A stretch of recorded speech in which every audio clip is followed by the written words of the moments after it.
네, 반갑습니다. 또 저희가 3개월 동안 해외 나가서 선교지에서 정말 모험이고 처음 경험한 것인데 저희 교회와 성도 여러분들의 기도와 사랑으로 잘 돌아오게 돼서 감사합니다.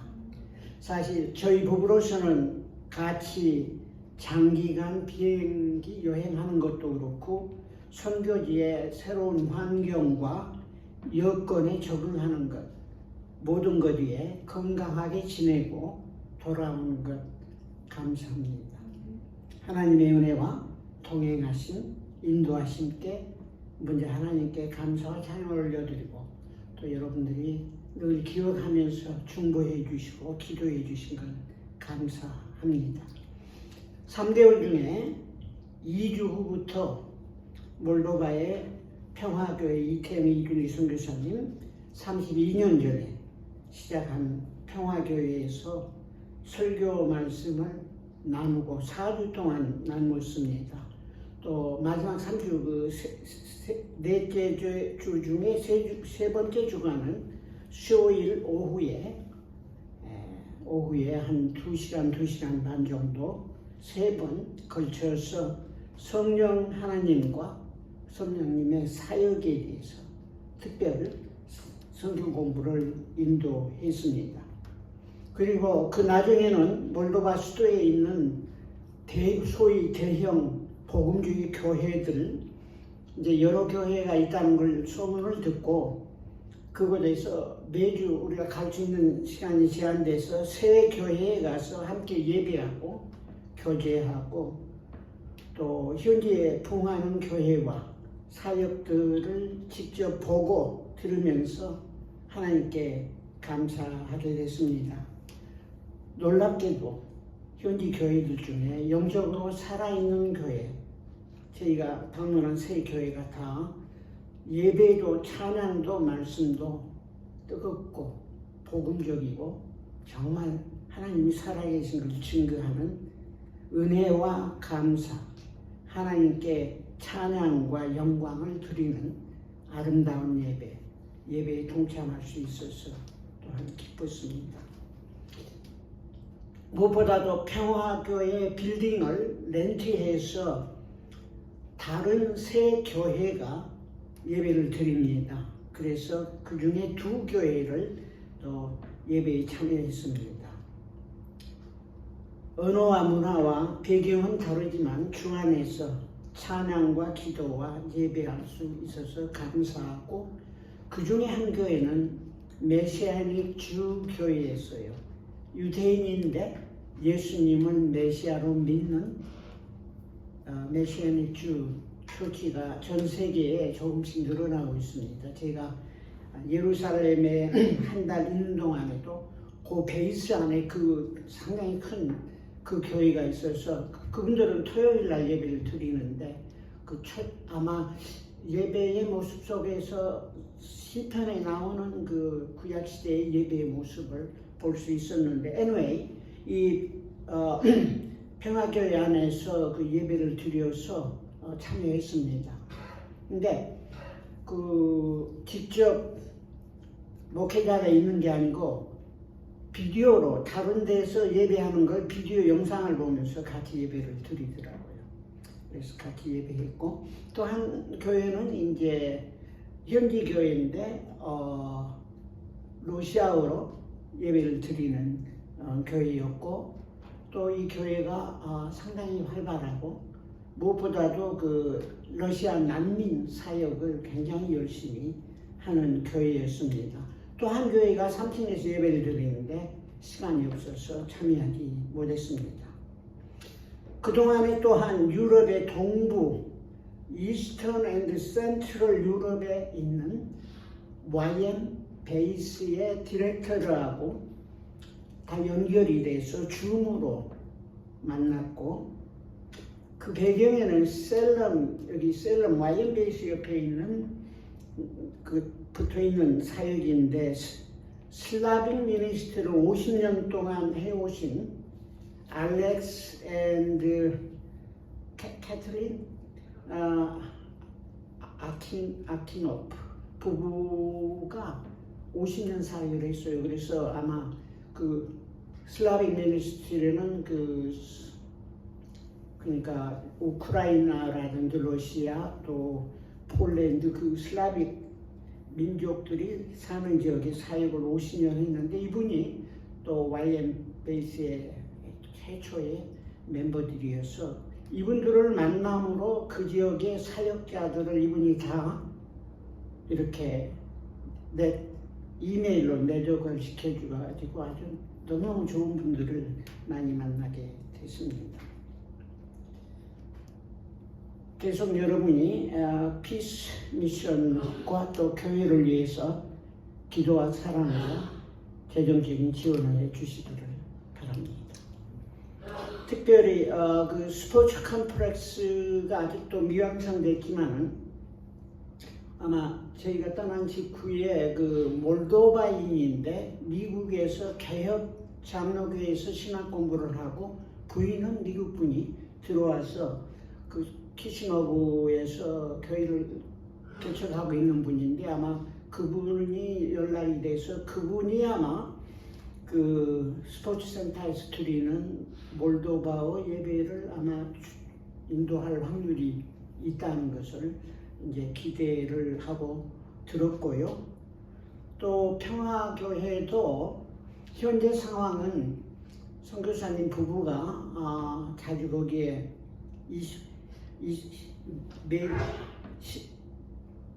매년 장기간 체류하지 못하고 겨울에는 물론 들어오시고 또 줄리순고선의 그 건강 때문에 교회가 그동안에 어려움이 있어서 숫자가 많지는 않습니다. 그런데 여기도 이제 그 타자스탄 출신인데 한국 선교사의 지원을 그 훈련을 받아서 자란 형제가 이제 이 교회에 와서 러시아 말을 아니까 아마 사역을 같이 하지 않을까 하는 이제 기대와 또 기도 제목이 있습니다. 그래서 기도해 주시고 무엇보다도 정말 놀라웠던 건 우리 이주리 선교사님이 사실은 제가 말씀드린 대로 중환자도 그런 중환자가 없고 이렇게 이태원 선교사님이 거기 잠깐 한 6개월이나 8개월 있는 동안 첫 주에 도착해서 한 번 예배 드리고 떠날 때 한 번 예배할 수 있는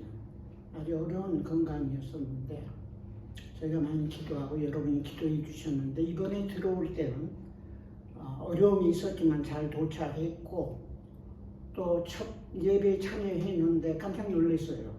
사람이 막 날아다니는 거 있죠. 완전 나비처럼 이렇게 날아다니고 그래서 깜짝 놀랐고 이제 그런데 원래 몸이 수십 년 동안 연약하고 아팠기 때문에 아마 앞으로도 많은 기도가 필요하고 또 회복이 필요할 줄 압니다. 그래서 평화교회를 위해서 여러분 계속 기도해 주시고 또 저희가 거기에서 이제 한 가지 목적을 특별히 가지고 갔었는데 그런 사역들이 좀 거기서 하기 어렵다는 느낌이 이렇게 또 그런 메시지가 있어서 저희도 이제 앞으로 어떻게 해야 할지 여러분의 기도와 또 하나님의 인도를 바라고 있습니다. 그리고 거기 있는 동안 오기 전에 폴란드 와르사와 수도와 옆에 있는 크라코 지역을 방문해서 거기에 있는 유태인 그 홀로코스트 뮤지엄도 가보고 특별히 크라코 옆에 있는 그 악명 높은 아우슈비츠 유태인 대학살 그 수용소 자리를 그대로 개조하지 않고 리모델을 하지 않고 그대로 유지하고 있더라고요. 그래서 그 부분을 쭉 둘러보면서 꼭 인생이 그리스도인들은 한 번 가봐야 한다는 얘기를 많이 들었는데 거기 가서 많은 걸 느끼고 참 하나님의 역사에 또 사탄의 세계에 얼마나 극악무도한가를 볼 수 있었습니다.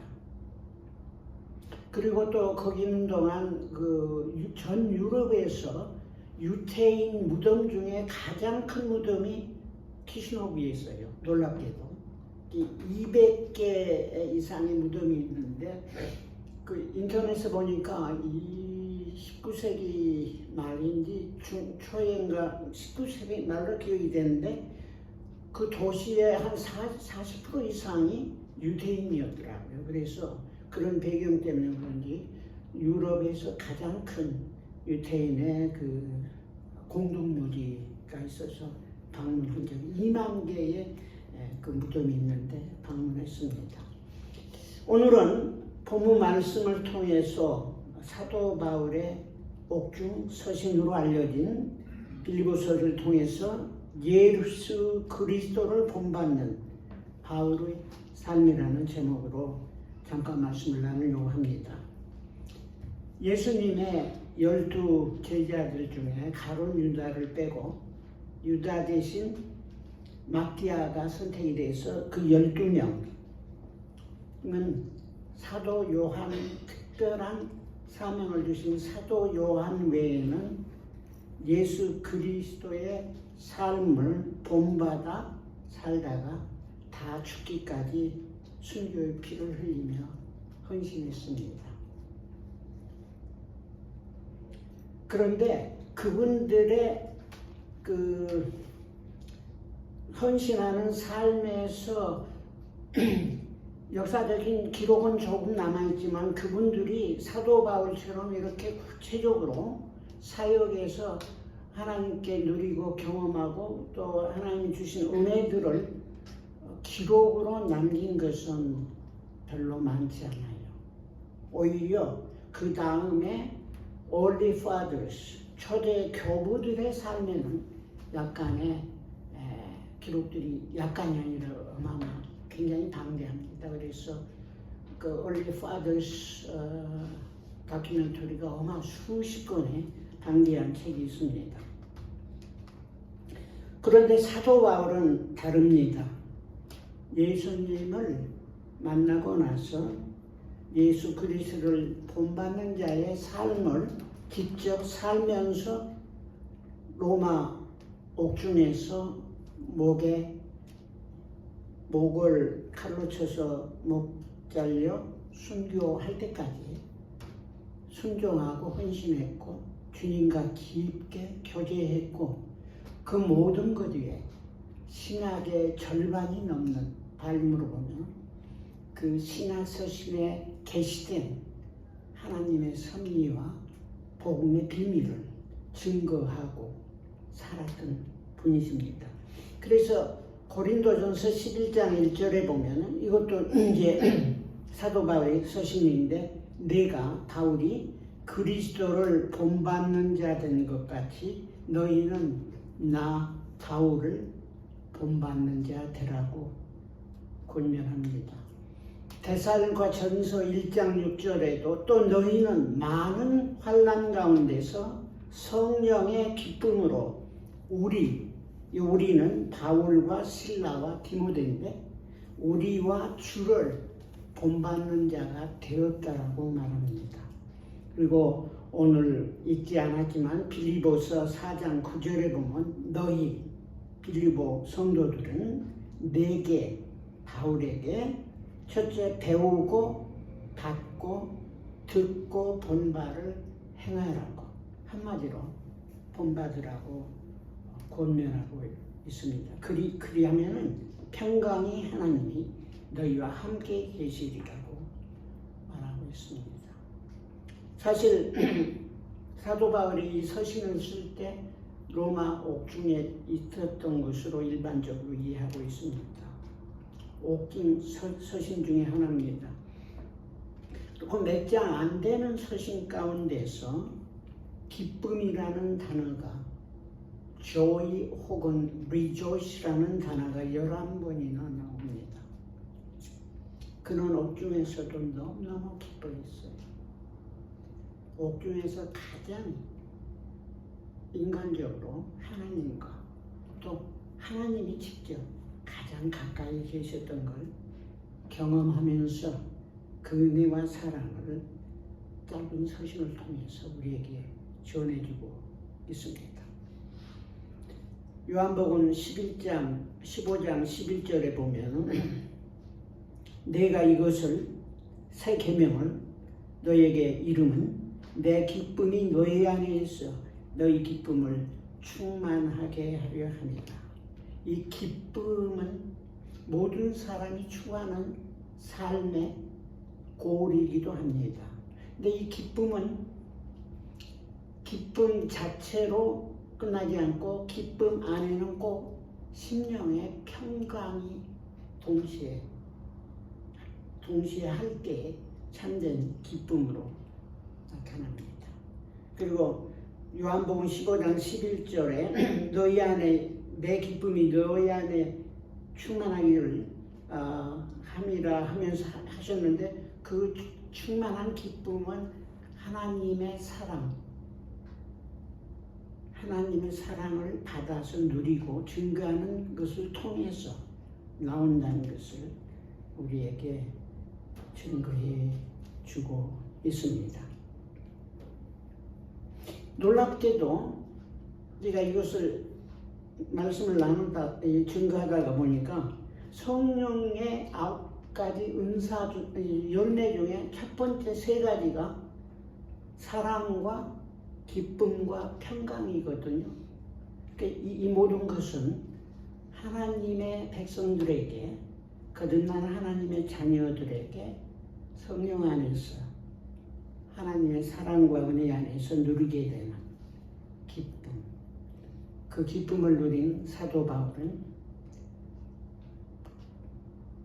빌립보 성도들도 함께 누리기를 원하고 자신의 삶을 본받기를 원했습니다.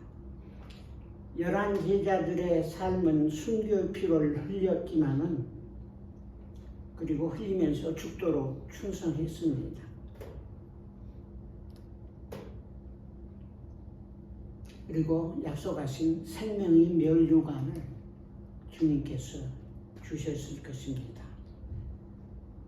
사도 바울의 경우는 그의 과거의 삶과 또 그의 부활하신 예수님 만남의 역사와 예수님의 부르심에 순종하고 충성하고 순교하면서 로마 감옥 지하실에서 목 잘려 피 흘려 순교하기까지 진실로 예수 그리스도를 닮는 삶, 예수님의 삶을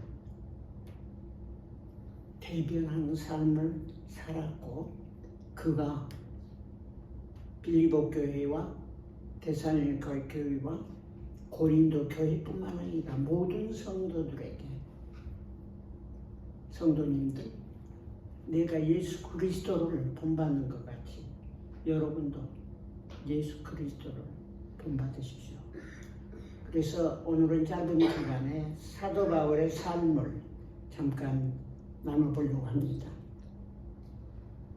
사도 바울의 삶은 제 이름이 이제 폴인데 중간 제가 이제 은혜 받고 미국 유학 와서 하나님이 주신 은혜예요. 뭐 제가 배운 것도 없고 의도한 것도 아니지만은 계속 유학생이니까 대학촌으로 이렇게 계속 돌아다녔는데 가는 곳곳마다 하나님이 주신 거 학생들, 대학원생들, 박사학위 공부하러 온 학생들 또 교민 중에 전무인들 모아놓고 성경 공부를 쭉 인도했는데 캘리포니아 대학에서 그 학생을 인도하고 가르치다가 이제 제가 설교 목사까지 됐는데 교회를 개척하고 설교 목사가 됐는데 그걸 주관하신 인도하신 그 한 교단의 총책임자 되신 한국인 여자 목사님이 자꾸 기도해 보니까 하나님 부르신 것 같다고 꼭 사도 바울 같은 느낌이 든다고 그랬어요. 그래서 그게 무슨 말인지 이렇게 생각했는데 이번에 생각에는 제가 사도 바울이 아니라 가는 곳곳마다 하나님의 말씀 가르치고 그게 스몰 그룹이죠. 스몰 그룹이고 그게 교회고 나중에 그런 걸 보면서 아마 그렇게 말씀을 하신 것 같은데 그래서 이 사도 바울의 삶은 정말 놀라운 삶이었어요. 우리 모든 믿는 자의 본보기고 또한 모든 시대에 예수 그리스도의 제자들이 본받아야 할 삶의 본이요 모델입니다. 그래서 내가 그리스도를 본받는 자 된 것 같이 너희는 본받는 자다. 이렇게 감히 주장할 사람이 거의 없을 것 같아요. 그리고 빌립보 4장 9절에 너희는 내게 배우고, 바울에게 배우고 받고 듣고 본 것 같이 행하라고, 본받으라고 말하고 있어요. 사도 바울의 삶 속에서 배우고 받고 듣고 본 것을 행하라는 말씀 속에서는 사도 바울은 가르치기만 한 게 아니에요. 많이 주었습니다. 그래서 받았어요.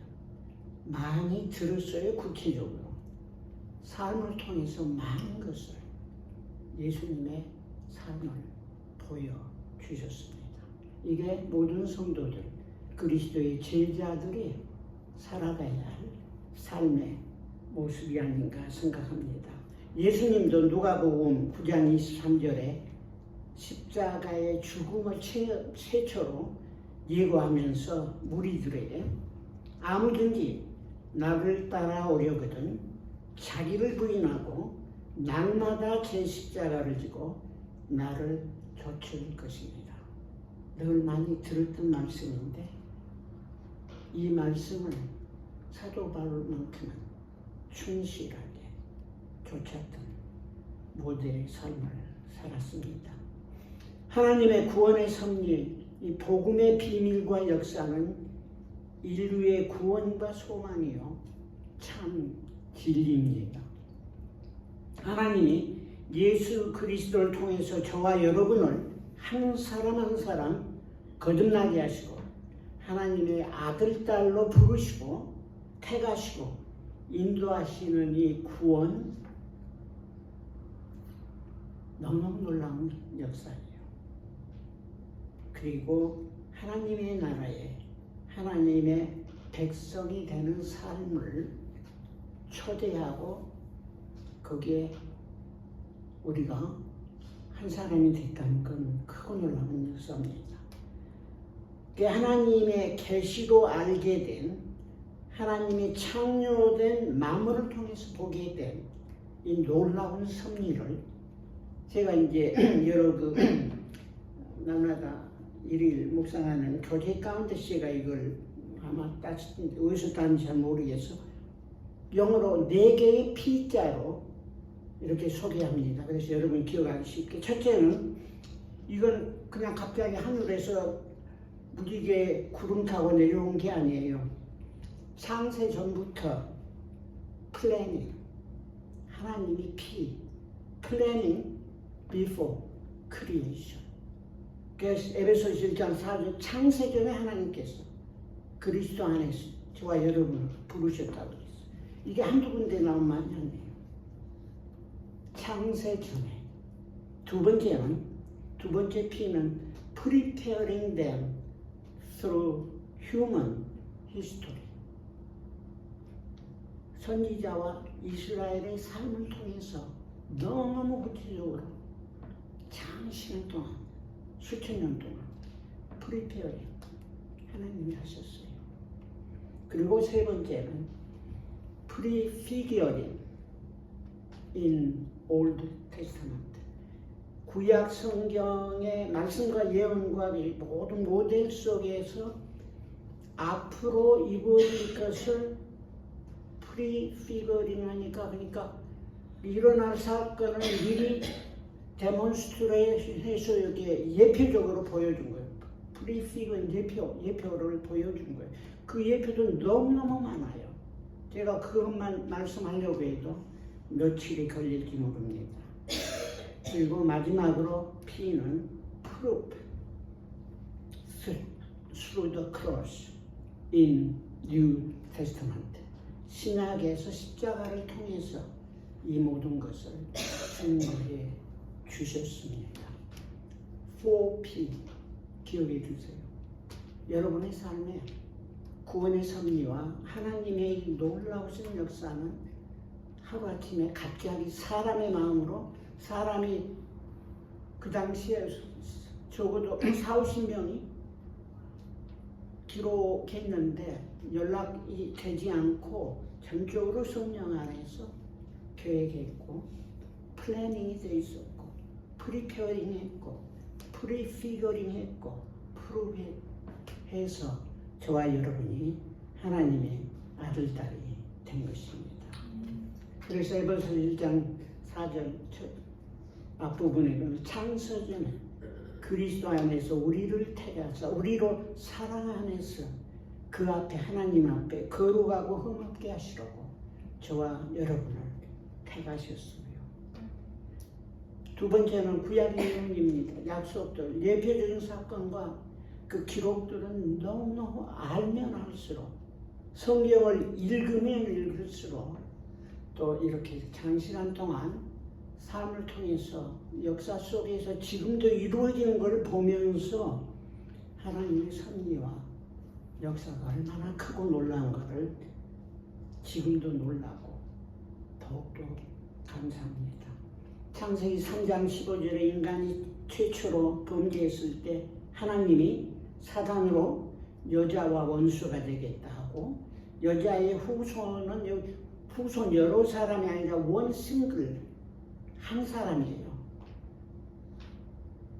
예수 그리스도 메시아를 뜻하는데 그 여자의 후손인 메시아가 뱀의 머리를 상하게 할 것이고, 뱀은 여인의 후손 예수님의 발꿈치를 상하게 할 것입니다. 십자가의 예표적이 이보다 더 구체적이고 확실하게 표현될 수 있을까요? 그 옛날 언어로. 창세기 22장에 백세 얻은 아들 독자 이삭, 사랑하는 내 아들을 번제로 바치라고 했을 때 아브라함이 순종했어요. 신약시대에 보면 그것은 아브라함이 다쳐도 부활의 몸으로, 하나님께서 부활이라는 개념도 없었지만 어떻게 해서는 하나님이 새로 살리실 것을 믿었다고 했습니다. 독자, 사랑하는 자식 독자 이삭을 번제로 바치라고 순종했어요. 창세기 49장 10절에는 유다족 속 예수님의 족보를 통해서 7위자의 지팡이 다스린 자가 이 땅에 오실 것을 말씀했습니다. 이사야서 52장 13절에서 53경 12절에 있는 네 번째 고난받은 종의 노래, 너무너무 기억해요. 한 기절 한 기절, 한 단어 한 단어가 마치 예수님이 금요일날 아침 9시에 십자가에 매달려서 피 흘리며 6시간 동안 고통받고 돌아가신 그 흔적을 본 KBS, MBC, 연합뉴스 기자가 그날 오후에 기사로 낸 것처럼 구체적이고 확실한 예언을 하나님이 해 주신 것입니다. 메시아 그가 찔림은 우리의 허물을 죄성을 인하며 그가 상함은 우리의 죄악을 인하니라. 그가 징계를 십자가 죽음을 받음으로 우리가 평화, 아까 평화했죠. 하나님과의 평화를 누리고, 그가 채찍에 맞음으로 우리가 나은 힐링은 영적인 구원과 혼의 구원과 궁극적인 육신의 구원을 이루리라고 약속했고, 그 약속이 신학을 통해서 프루브됐고 지금도 진행 중이고 완성되어 가고 있습니다. 사도 바울 지금 로마 감옥에서 빌립보 교우들에게 12절에 보니까 나의 강한 일 다 알죠? 많이 도왔어요. 물질적으로 도왔고, 저는 생각할 때마다 사도 바울과 빌립보 교회와의 관계를 생각해 보면 너무 기뻤을 것 같아요. 왜냐하면 사도 바울의 첫 번째 감옥 생활이 그때 일어났거든요.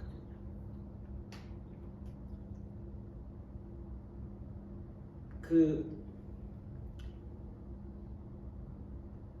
귀신 들려가지고 그 점을 통해서 종이에요. 종된 여자인데 많은 유익을 남겼던 그 여자가 귀신 들 여자가 사도 바울을 통해서 귀신이 물러나고 완전히 치유됐습니다. 근데 주인이 화가 났어요. 경제적인 유익을 놓쳤으니까. 그래서 감옥에 가두었습니다. 바울과 실라가 밤중에 속된 말로 되게 터졌습니다.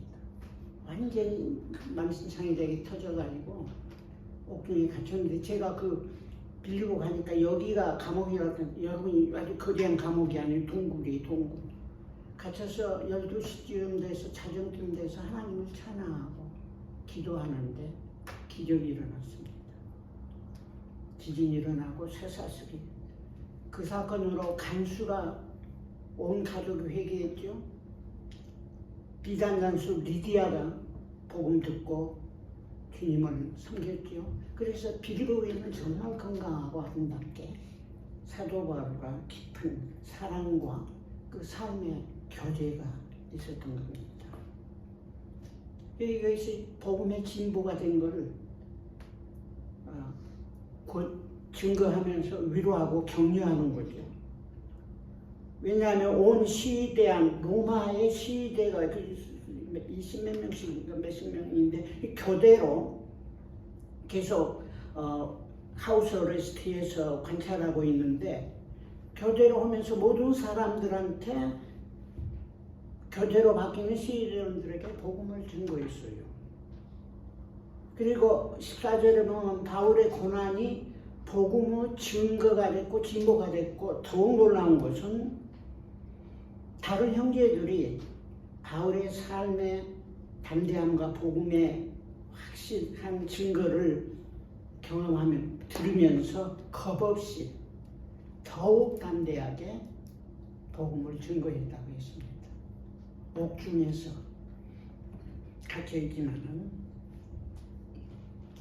그 갇힘도 하나님의 일을 막을 수는 없었습니다. 근데 사실 로마 옥중에 갇혀있는 바울을 보면은 로마서 1장 그 7절인가 8절, 9절인가 모르겠는데, 로마에 있는, 아직 가보지 못한 로마에 있는 교우들에게 로마서를 썼지 않아요. 굉장히 깊은 하나님의 섭리를 다 그 안에 쏘아 부었는데, 무슨 말을 하냐면, 내가 어찌하든지 너희에게 가는 좋은 길 얻기를 구하노라 그랬어요. 좋은 길, 그 좋은 길이 예루살렘에서 죄수의 몸으로 바다에서 죽을 뻔하는 고통과 시련을 통해서 결국 로마에 갔고 옥중에 갇혔습니다. 하나님은 모든 것이 협력해서 하나님의 섭리를 이루시는 분이에요. 그래서 겁없이 복음을 증거했습니다. 그래서 로마서 8장 28절에 우리 믿음의 사람들은 우리가 알거니와 하나님을 사랑하는 자, 곧 그 뜻대로 부르심을 입은 자들에게는 모든 것이 합력하여 선을 이루시느니라. 옥중에 갇히는 것도 고난과 시련도, 심지어 목 잘려 죽인 그 자체까지도 하나님의 선을 막을 수 없는 것입니다. 그래서 29절 30절에 보면은 우리들에게도 도전이 되는데, 그리스도를 위하여 너희에게 은혜를 주신 것은 다만 그를 믿을 뿐 아니라 또한 그를 위하여 고난도 받게 하십니다. 하나님의 은혜는 두 가지예요. 믿고 구원받는 은혜가 있고, 그리스도의 고난에 참여하며 그리스도와 펠로십하는 은혜가 있는데, 두 번째 은혜가 하나님의 영광을 보며 십자가의 번세와 부활의 권능을 경험하게 되는 것입니다. 그래서 빌립보서 3장 10절 11절에 보면 바울이 자기 사명 얘기하죠. 뭍대를 향하여 달려간다고 했어요. 무엇을 향해 달려가냐면 첫째는 그리스도를 알고 싶었어요. 그리스도의 부활의 권능, 부활의 파워를 알고 싶었어요. 세 번째는 그리스도의 고난에 참여함에 무엇인가를 알고 싶었어요. 알려면 참여해야겠죠.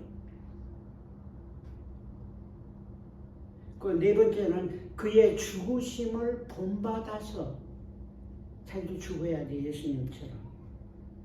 어찌하든지 죽은 자 가운데서 부활에 이르려 하노니. 그래서 그게 그의 기도요, 그의 삶의 고울이었던 것입니다. 그런 사도 바울은 감히 저와 여러분을 향해서 내가 그리스도를 본받는 것 같이 너희는 나를 본받으라고 권하고 있습니다. 20절에 보면은 살든지 죽든지 내 몸에서 그리스도가 존귀되게 하려 하니라. 사도 바울의 삶에서는 사는 것보다는 죽는 것이 너무 소원이라는 걸 말하고 있어요. 여기 21절에 보면 이제 왜 그러냐면 이는 내게 사는 것이 그리스도니 죽는 것도 유익함이라 그랬고, 그리스도를 안다, 그리스도의 부활의 권능을 경험한다, 십자가의 죽음을 경험한다, 날마다 죽는다, 부활을 경험한다. 이게 사도 바울의 삶의 고울이었고 곧 그리스도를 닮는 삶의 길이었는데, 이 모든 것 안에서 사도 바울은 그리스도를 믿는 확실한 믿음을 가지게 됐던 것입니다. 오직 주님만이 나의 삶의 주님이시오. 늘 고백하고 또 선포했습니다. 그래서 디모데 전서는 이제 사도 바울이 쓴 마지막 두 편의 서신 중에 하나인데 1장 12절에 16절에 보면 사도 바울이 하나님의 그 은혜에 대해서 증거하고 있어요. 나에게 하나님이 능력 주시고 주신 것 주께 감사하고, 아직 준비도 안 된 자기를 나중에 보면 자기는 죄인 중에 괴수라고 그랬는데, 죄인 중에 괴수인 나를 하나님은 처음부터 아시고 충성되이 여겨, 아직 충성이 된 게 아니에요. 충성되이 여기고 기쁨을 주셨다라고 고백합니다. 하나님의 미스터리. 왜냐하면 충성되이 여겨야 여김을 받아야 할 수밖에 없는 것은 그가 전에는 회방자요, 핍박자요, 포행자요,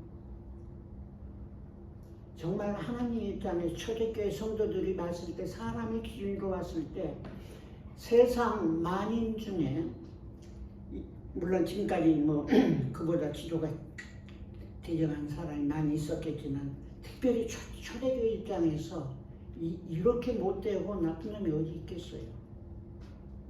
사울, 거의 초대교회를 박멸하려고 했던, 하나님이 그토록 사랑하고 기뻐하는 스데반 죽이고, 정말 악한 죄인 중에 괴수였지만 도리어 긍휼을 입은 것은 믿지 아니할 때 알지 말라고 해가졌습니다. 나는 죄인 중에 괴수입니다. 내가 긍휼을 입은 까닭은 긍휼을 입은 거예요. 하나님이 절대 은혜입니다. 예수 그리스도께서 내게 먼저 일체 오래 참으심을 보이사 후에 주를 믿어 영생 얻는 자들에게 본이 되게 하려 하시니라.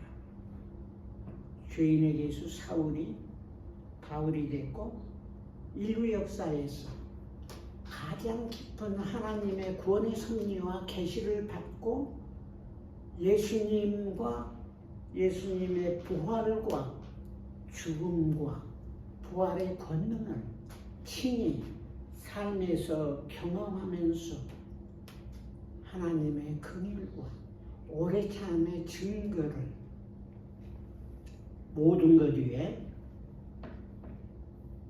충성되이 여기고 부르신 것 기억하면 할수록 우리 모두에게는 그것이 도움이 되는 거예요.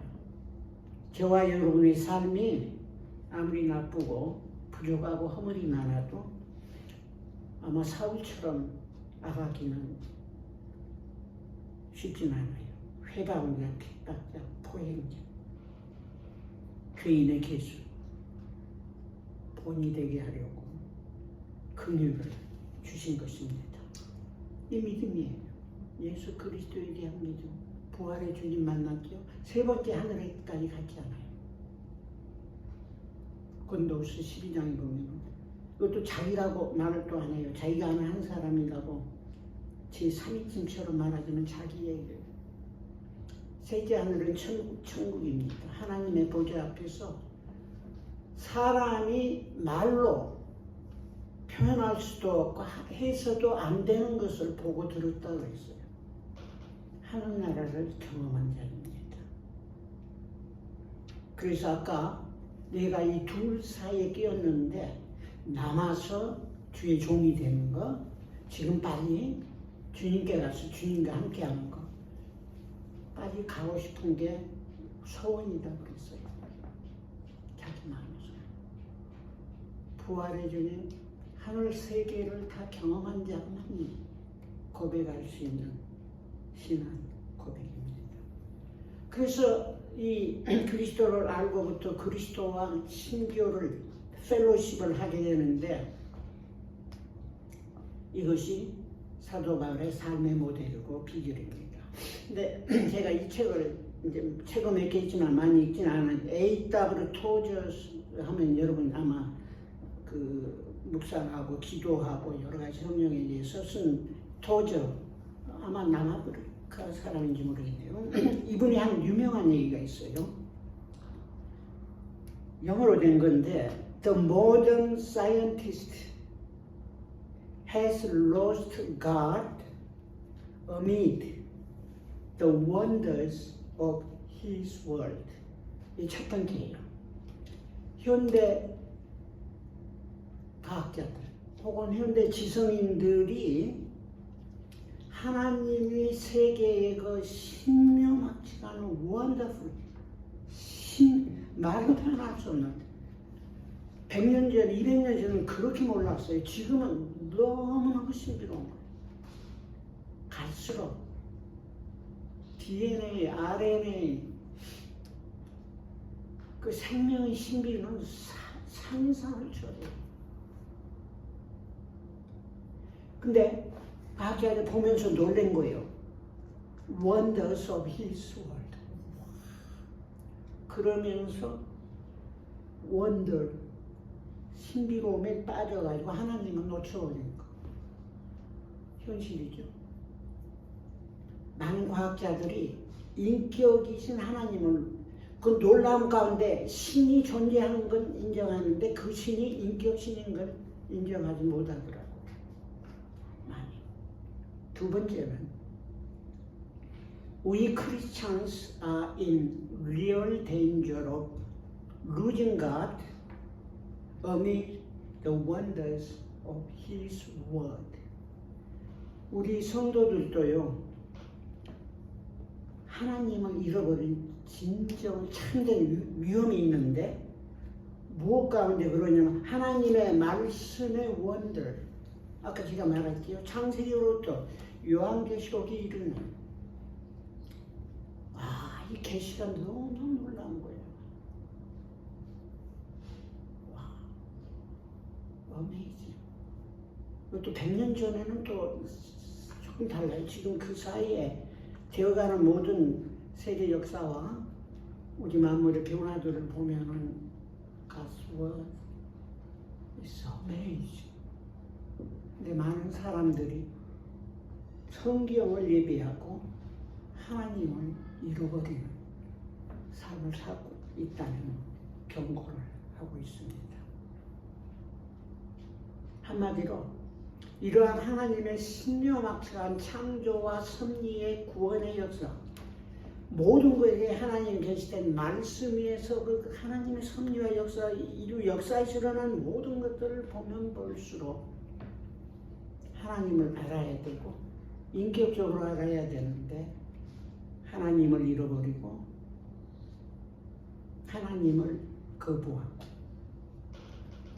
하나님을 망각하는 시대에 살고 있습니다. We have almost forgotten that God is a person. 인격이에요. 저와 여러분은 하나님의 형상대로 창조됐고 그 하나님과 교제할 수 있는 하나님의 계시와 창조와 구원 천국,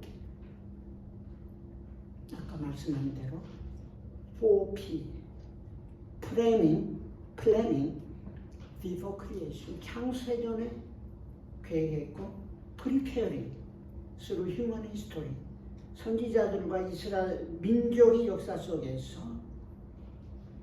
준비했고 예표적으로 창세기로부터 궁극적으로 요한계시록에 이르기까지 말씀했고 증거했고 신학에서 예수 그리스도의 십자가의 죽음을 통해서 보여주셨습니다. 이건 현대인들에게 신앙의 안목을 갖는 데 굉장히 중요한 말씀이기도 합니다. 월드뷰가 잘못되면 완전히 삐딱해져요. 참된 세계관은 그리스도 안에서 하나님이 창조하시고 계획하시고 계시해 주시고 증거하신 이 십자가와 그리스도 안에서 세상을 보고 보이는 세계도 보이지 않는 세계도 또 영원한 세계도 우리가 알 수 있게 되는 것입니다. 그래서 히브리서 2장 11절에 보면은 거룩해 하시는 자와, 이건 예수 그리스도예요. 또 거룩하게 함을 입은 자들은 그리스도 형제 자매들인데 다 한 분이신 한 하나님, 인격이신 한 분에게서 낳았다 그랬어요. 태어났어요.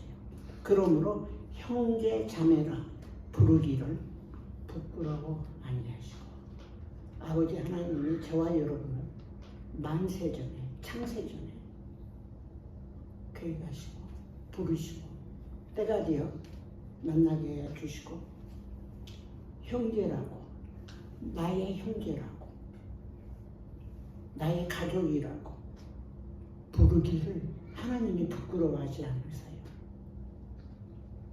그러면서 그러므로 저가 거룩하게 하는 자 그리스도가 범사에 형제 자매들과 같이 계심이 나타나다 그랬어요. 예수님이 사람의 모습으로 사람처럼, 왜냐하면 그가 하나님의 일에 자비하고 긍휼하고 충성된 대제사장이 되어 백성의 죄를 구속하게 하시기 때문이라고.